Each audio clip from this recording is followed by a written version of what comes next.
So, Honorable Speaker, sir, I hope that my mic would be not snatched away again, sir.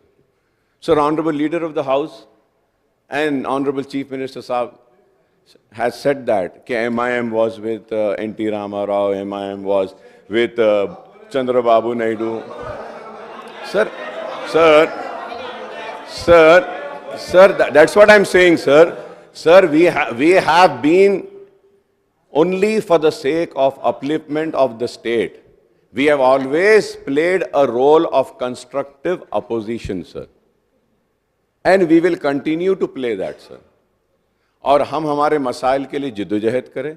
अगर नाडेनला भास्कर राव साहब की बात कर रहे हैं तो उस वक्त हमने मुसलमानों के लिए आर्टिकल 30A के तहत एक मेडिकल और एक इंजीनियरिंग कॉलेज हिंदुस्तान में सबसे पहले आर्टिकल 31A के तहत लिया हमने।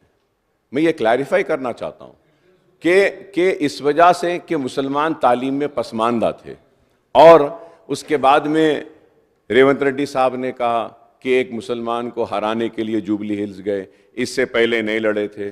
Sir, I would like to, through you, tell the Honorable Chief Minister Saab that he is now an MLA. In last parliament, he contested for Malkajgiri.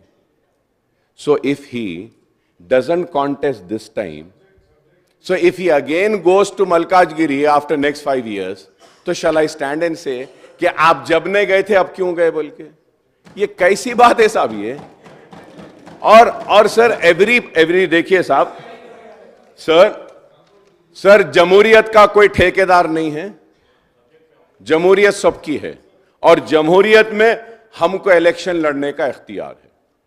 और बार बार आप हमको बीजेपी की बी टीम बोल के पुकारते रहे। हम बीजेपी की नहीं, हम बीजेपी की बी टीम नहीं है सर हम मर जाएंगे, जंगलों का रुख कर लेंगे, ये सांपों और बिच्छुओं को इन हथेली पे दूध पिला लेंगे, जंगलों का रुख कर लेंगे, मगर कभी बाबरी मस्जिद को शहीद करने वाले और मुसलमानों के खून से होली खेलने वालों के करीब नहीं जाएंगे। हम मरते मर जाएंगे मगर कभी बीजेपी के साथ जाने वालों में से नहीं है। और हम सिर्फ मुसलमानों के हक के लिए लड़ते हैं। चीफ मिनिस्टर साहब ने कहा कि किसी दिन बहस कर लेंगे, मजलिस कहां गई? चलिए मैं चैलेंज को कबूल करता हूं और आपको चैलेंज देता हूं, आज ही बहस कर लेंगे। मजलिस कहां गई, किधर गई, किसके साथ रही? कबूल है तो आ जाओ, आज उस पर बहस कर लेंगे, हम तैयार हैं। ये बातें सर कि आप वहां क्यों गए, यहां क्यों गए, इधर क्यों लड़े? अरे